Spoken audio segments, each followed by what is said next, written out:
If I were to say Rhino's roar is really good, most of you would probably agree with me. But do you know why? Rhino's roar is a relatively straightforward ability. Press button, Rhino roars, big damage. But there's some nuance here, which is absolutely worth knowing. So Rhino's roar is pretty expensive. It costs 75 energy at base, but this can be modified with efficiency. It provides a 50% damage bonus to all abilities and weapons, which is affected by strength, to himself and any ally that's within 25 meters of Rhino. This is affected by range. And it actually works on an awful lot of stuff. It works on allied warframes, companions, hostages, shadows from Necros, specters, and even hacked shockwave moas. And it lasts for 30 seconds, which is affected by duration. You also cannot recast it while it's already active. You have to wait for it to run out unless you're using the augment called Piercing Roar. Piercing Roar, first of all, grants your roar 40% extra power range, which is quite nice. But secondly, it makes it so that any enemy that's within the range of roar when you cast it is going to be knocked down. They're going to take a little bit of puncture damage, which is affected by strength, and they're going to be hit with 5 stacks of the puncture status effect.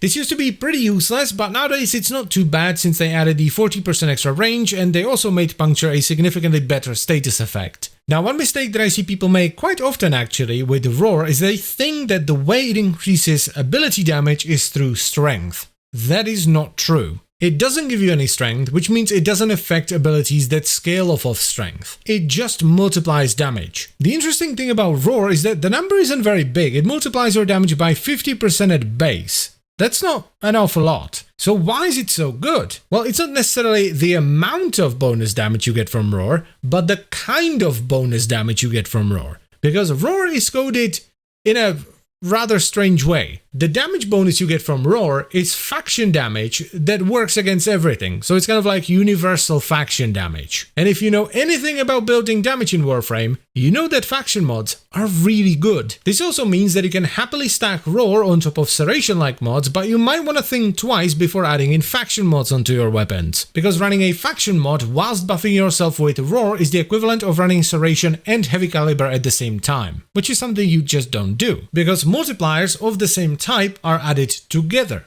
And we want to avoid that as much as possible. Imagine a weapon that has 2 mod slots and does 100 damage. If we put in 2 mods of a similar or the same multiplier that both increase the weapon's damage by 100%, the weapon's gonna do 300 damage, because the 2 mods have the same multiplier and they get added together. But if the second mod uses a different multiplier to increase the weapon's damage by 100%, the weapon will do 400 damage, because at that point we have 100 damage increased by 100%, which is 200, which then gets increased again by 100%, and that equals 400. This is why we load our weapons with as many different multipliers as possible, be it crit, faction damage, multi-shot, fire rate, whatever it may be. It's the reason why if you have a maxed out arcane on your primary or secondary, you don't generally run serration, point blank, or hornet strike, because serration-like mods provide the same sort of multiplier as your primary dexterity, primary merciless, and primary deadheads. This is also why subsuming roar onto some frames, namely Chroma, Mirage, Octavia, and Zaku, is restricted to specific abilities. Those abilities being Vex Armor, Eclipse, Amp, and Zata's Whisper. The reason for this is that those abilities provide generic damage bonuses. It would allow these warframes to scale their damage multiplicatively. They would essentially have the equivalent of Serration and a universal Bane mod on every bit of damage they would do. And that'd be kinda crazy. This is why Rhino's roar is so good. It provides universal faction damage to all damage you do. And once you know that, you will realize how much damage roar actually adds, because even without any strength at all, you are getting almost as much damage as you would get from a primed faction mod. And if you just stack a bit of strength, you can get way more. This is particularly strong when it comes to damage over time, because dot damage double dips on faction damage multipliers, because it's used in the calculation that determines the modded base damage, and then again in the calculation that determines the actual damage. So if your main source of damage comes from damage over time, something like slash procs, heat procs, electricity procs, toxin procs, even gas procs, all of them are gonna double dip on the damage bonus from roar, giving you some extra spicy damage. And that's pretty much all there is to it. So I thank you very much for watching. As always guys, I hope you've enjoyed the video and found it helpful, and if there is anything else you would like to add to this, feel free to leave a comment down below. Then I would also like to extend a special thank you to all the channel members. Thank you very much guys, I really appreciate your support. And if you would like to become a channel member as well, by the way, you can check out the memberships and stuff down below.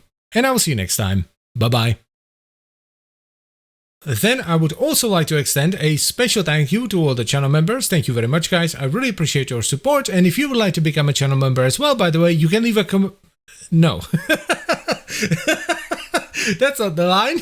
I mean, you can leave a comment if you want to, but it would probably make more sense for you to check out the memberships and stuff down below.